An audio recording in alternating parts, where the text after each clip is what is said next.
State से आए उन बच्चों को पैलेट्स का यूज करके उनको मार रहे हैं और हॉस्पिटल में गिरे हैं। किसका आंख गया, किसका कान गया, किसका हाथ गया, किसका पैर टूटा। इसका जिम्मेदार कौन है? इसका जिम्मेदार आप है, होम मिनिस्टर है। क्योंकि यहां पर दिल्ली में ही इतनी गड़बड़ हो रही है और आप होम मिनिस्टर हो, लॉ एंड ऑर्डर देखते हो, इतना होने के बावजूद भी, गड़बड़ी होने के बाद आपका मुंह भी नहीं खुल रहा। क्या कोई स्टिच कर दिया क्या? मुंह को बंद कर दिया? बोलना चाहिए था खुलकर। देश का नुकसान होने के बजाय देश के भलाई के लिए आपको बोलना पड़ता। आपकी वजह से, आपके सरकार की वजह से ये सब भुगतना पड़ा। उसके कारण बीजेपी सरकार है, मोदी जी है, सबसे बड़े हमारे होम मिनिस्टर है अमित शाह साहब, जो दिख रहे ही नहीं। मैं देख रहा हूं, मैं तो बाकी डर के आखिरी में उन्होंने युवाओं का जो डिमांड था उसको माना, लेकिन उसमें यह है, उसके पीछे है कि उनकी कुर्सी बचाने के लिए भी ये काम उन्होंने किया और इसीलिए ये युवाओं की ताकत है। और जब युवाओं की ताकत देखने के बाद हमारे सरकार को भी ये मालूम हुआ, अरे इससे ज्यादा अगर हम कुछ खींचतान करेंगे तो धागा टूट जाएगा और हमारी कुर्सी चले जाएगी। जो माहौल आज चल रहा है, इस माहौल को ठंडा करने के लिए और जो आज हमारे विद्यार्थी युवा जो सड़क पे आए हैं उनको ठंडा करने के लिए ये बिल लाया गया है। ये है सो समस्या को सुलझाने के लिए नहीं। सभापति जी, पिछले 2 महीने की घटनाओं ने देश को झकझोर दिया है। देश भर के छात्रों और नौजवानों ने परीक्षा व्यवस्था की नाकामियों के खिलाफ आवाज उठाई। विपक्ष ने उनकी आवाज सड़क से लेकर संसद तक उठाई।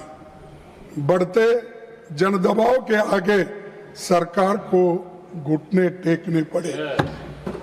मैं देश के छात्रों, नौजवानों को मुबारकबाद देता हूं।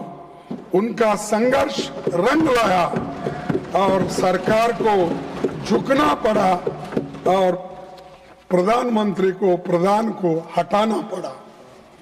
और इसीलिए ये युवाओं की ताकत है।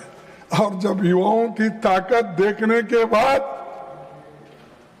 हमारे सरकार को भी ये मालूम हुआ, अरे इससे ज्यादा अगर हम कुछ खींचतान करेंगे तो धागा टूट जाएगा और हमारी कुर्सी चले जाएगी। इसीलिए डर के आखिरी में उन्होंने युवाओं का जो डिमांड था उसको माना, लेकिन उसमें यह है, उसके पीछे है कि उनकी कुर्सी बचाने के लिए भी ये काम उन्होंने किया, ना कि विद्यार्थियों के समस्याओं को समझाने के लिए, सुलझाने के लिए नहीं की। कुर्सी कैसा बचाना और इतना एजिटेशन हो रहे हैं सब कुछ। और हमारे जितेंद्र सिंह साहब भी इसको सुलझाने के लिए सड़क पर आना पड़ा। उनको भी कहना पड़ा कि नहीं नहीं ये अच्छा नहीं, वो ये, क्योंकि उनको कैबिनेट मंत्री बैठे बैठे कमेंट्री कर रहे हैं। मेरे पास भी झुक के एक दिन आएंगे, वो वक्त भी होगा। तो सर, प्रधानमंत्री जी, गिरिराज जी प्लीज सर, तो वो समझाने की भी कोशिश करे, आए, सब बोले। लेकिन डर इसका था उनको, वो जो सत्याग्रह या वो जो एजिटेशन था राहुल जी ने उस दिन किया, वो एकदम डर गए और डर के बोले कि ये ठीक, इसको आगे बढ़ाना ठीक नहीं है। तब उन्होंने ये तय किया कि प्रधान को हटाया जाए, शिक्षा मंत्री को हटाया।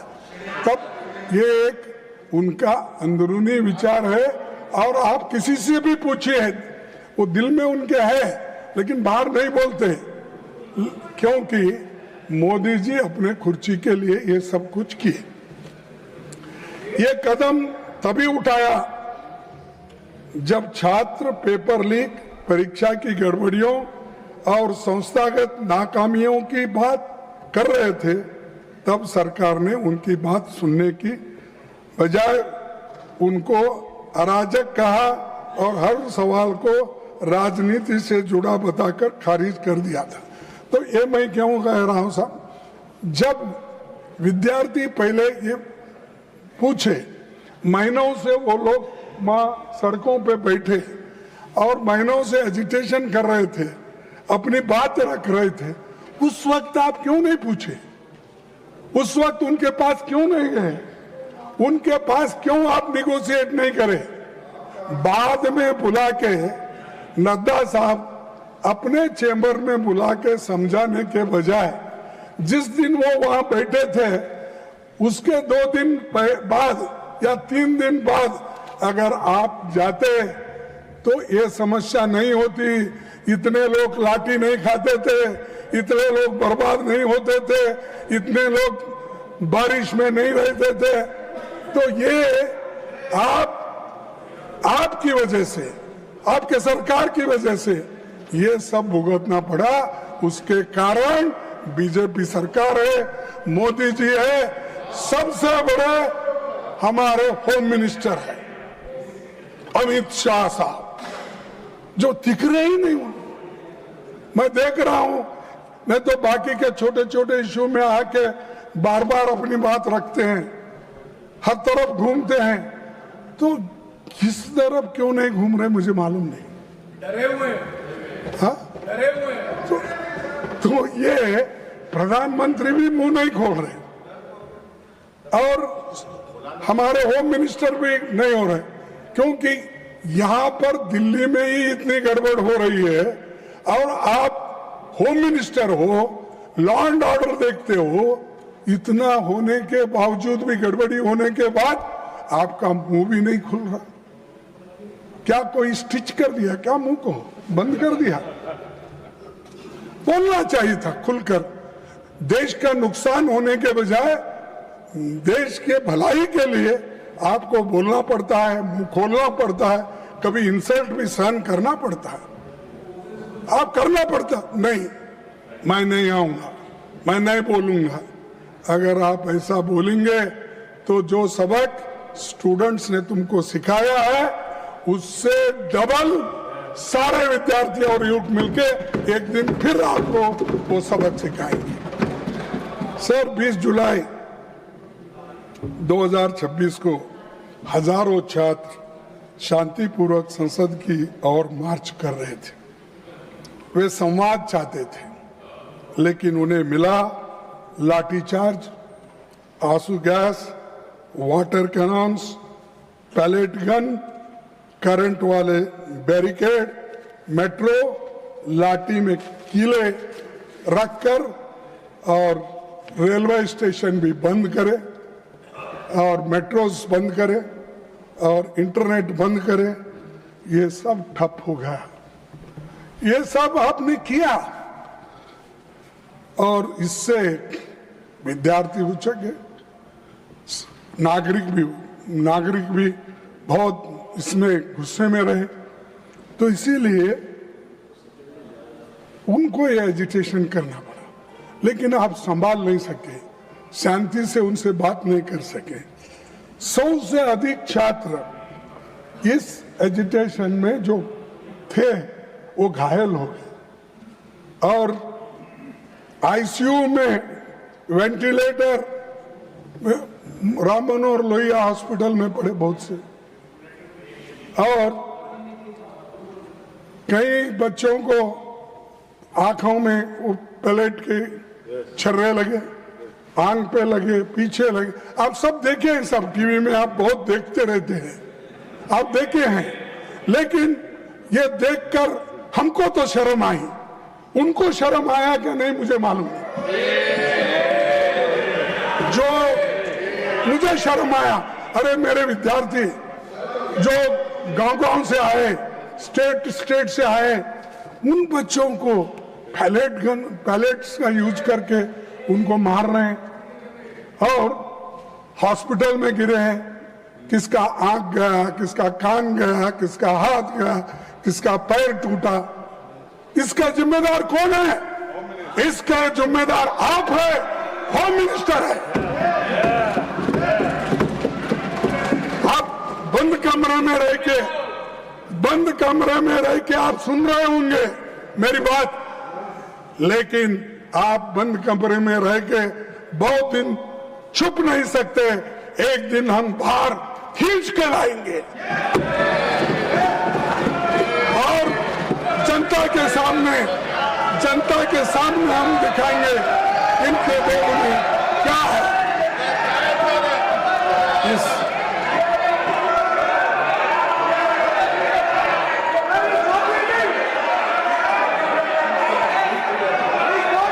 Now I call upon the leader of the House. All of you take your seat. All of you take your seat. All of you take your seat. Now I call upon the leader of the House. सभापति जी, एक minute, सभापति जी, एक minute. When he speaks, no. सभापति जी, I call. When he is speaking, if he wants, I will call him. When the leader of the House is speaking, if the leader of the opposition wants to intervene, I will call the leader of the opposition. सभापति जी, yes, सभापति जी, leader of the opposition को हम शांति से सुन रहे हैं और प्रजातंत्र में शांति से सुनना ये हमारी जिम्मेवारी है सरकार की। लेकिन मेरा निवेदन है लीडर ऑफ ऑपोजिशन से कि वह तर्क के साथ भावावेश में ना आए और भावावेश में ऐसे शब्दों का प्रयोग न करें जो असंसदीय है। अभी जो उन्होंने एक वाक्य यूज किया वह असंसदीय है, उसे कार्रवाई से निकालना चाहिए और आगे भी आप भावनाओं में ना आए। वो मैं नहीं बोल सकता, वो मैं नहीं बोल सकता। Any unparliamentary by either side that will be expunged. No, don't insist on it. Please try to be within the framework so that the smooth, wonderful debate should take place. Sir, मैं कभी unparliamentary word इस्तेमाल नहीं किया। मैंने यही कहा, हम बोले तो जनशक्ति, जनन, लोग, विद्यार्थी, महिला, ये लोग। मैं नहीं ऐसा जाके मैं खींच लेके आता हूँ नड्डा साहब को, होम मिनिस्टर को, ये नहीं बोला। मेरा कहना ये है कि ये जनशक्ति आपको खींच के लाएगी। कम से कम आके सदन में बैठो, बोलो, सुनो, रिप्लाई दो। अब हमेशा हर चीज का हमारे पास हमदर्द बोल के कोई औषध था, तेज नहीं, जिंदा तिलिस्मात। हर बीमारी को जिंदा तिलिस्मात, फीवर आने दो जिंदा तिलिस्मात, और कोई को बुखार आ गया वो जिंदा तिलिस्मात, अच्छा खांसी आ गई जिंदा तिलिस्मात, उसका नाम ही जिंदा तिलिस्मात। हर कौन सी बीमारी आने दो, लोग हैदराबाद में वो जिंदा तिलिस्मात ही देते थे साहब। तो वैसा इनके पास कोई नहीं। हमेशा जो अपने पोर्टफोलियो के विषय रहते हैं, ठीक है, एक आधा बार हमारे स्टेट मिनिस्टर्स उनके तरफ से बोलेंगे, कोई बहुत ही अर्जेंट काम है, ठीक है, वो बोलेंगे। लेकिन हमेशा सारी बात नड्डा साहब को लगा देते हैं। वो नड्डा साहब हर चीज का वो निभाते हैं। और उसके बाद अब जितेंद्र सिंह आए, हर चीज को उनको आगे करते हैं। और ये सब क्या है, ये सब जिंदा तिलिस्मात का काम कर रहे हैं। छोड़ो सर, 20 जुलाई की घटना के तुरंत बाद सरकार को देश के सामने पूरी सच्चाई रखनी चाहिए थी, लेकिन हैरानी है कि इतनी बड़ी घटना के बाद भी आज तक मैंने कहा पीएम या एचएम अपनी बात नहीं रखे, इसके बारे में रिग्रेट भी नहीं करे। रात के 12 बजे, रात के 10 बजे इंस्टाग्राम उसमें ऐसा लेके बात कर रहे हैं, और क्योंकि उनको नींद नहीं आ रही थी, बहुत परेशान थे। अरे आपको तो मन की बात बोलने की आदत है, आपको तो हर बात में इंटरफियर करने की आदत है, आपको तो पिछले सरकार को 100 बार गालियां देने की आदत है। कम से कम बच्चों को एड्रेस करने के लिए आपको समय नहीं मिला, रात के 12 बजे मिला। और दूसरे बात, धन्यवाद, वो भी रात के 12 बजे। Thank you friends. ये नए शब्द उन्होंने प्रयोग किए, नहीं तो हमेशा हिंदी में बोलते थे।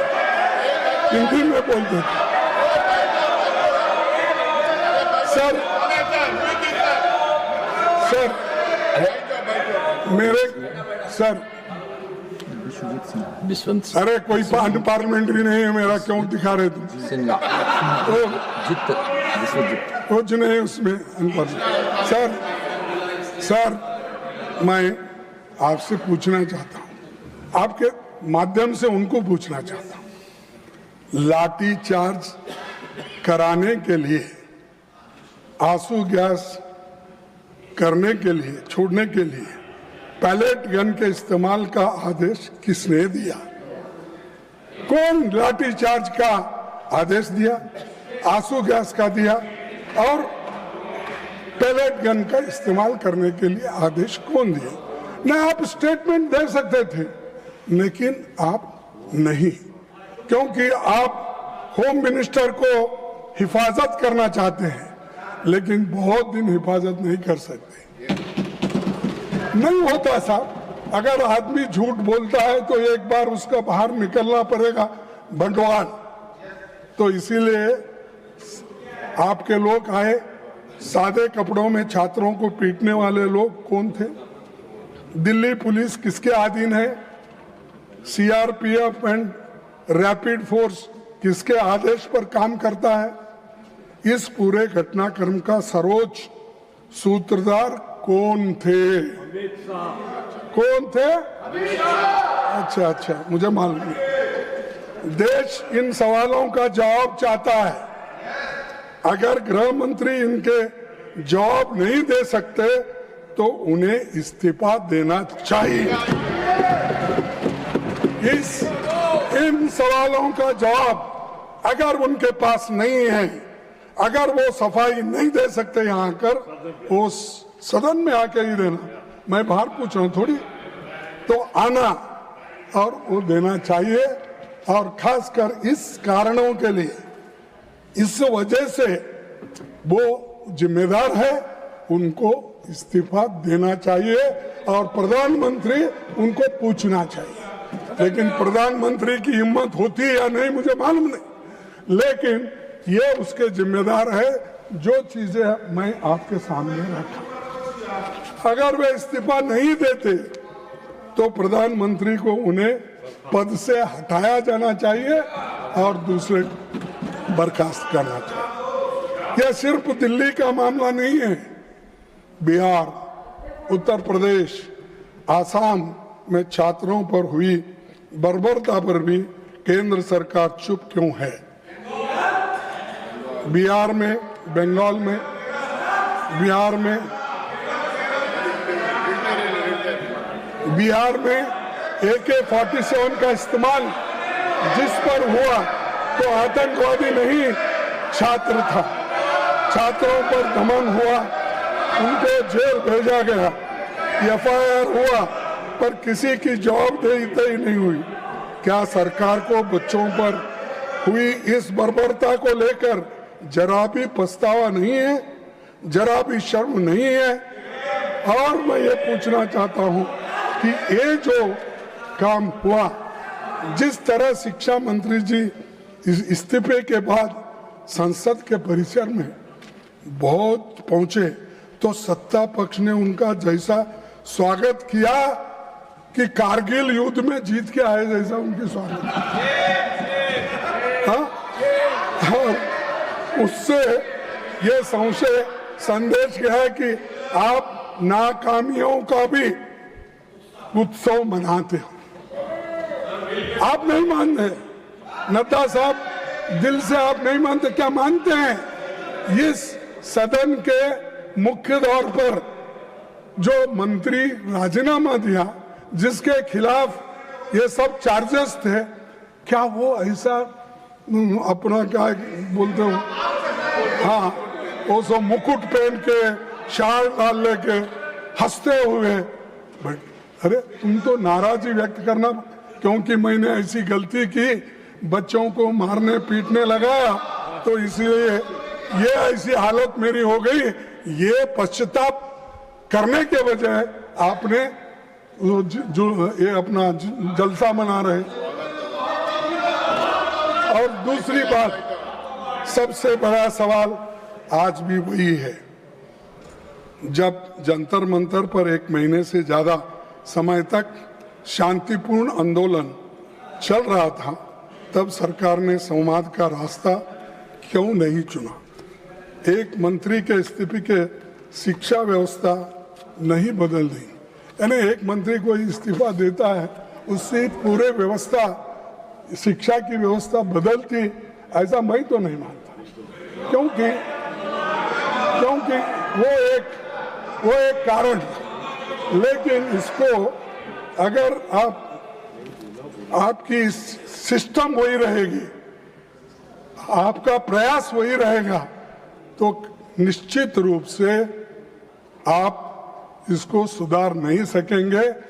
अब मंत्री तो गए, वो बात और है, लेकिन इसको सुधारने की कोशिश आप अभी भी नहीं कर रहे।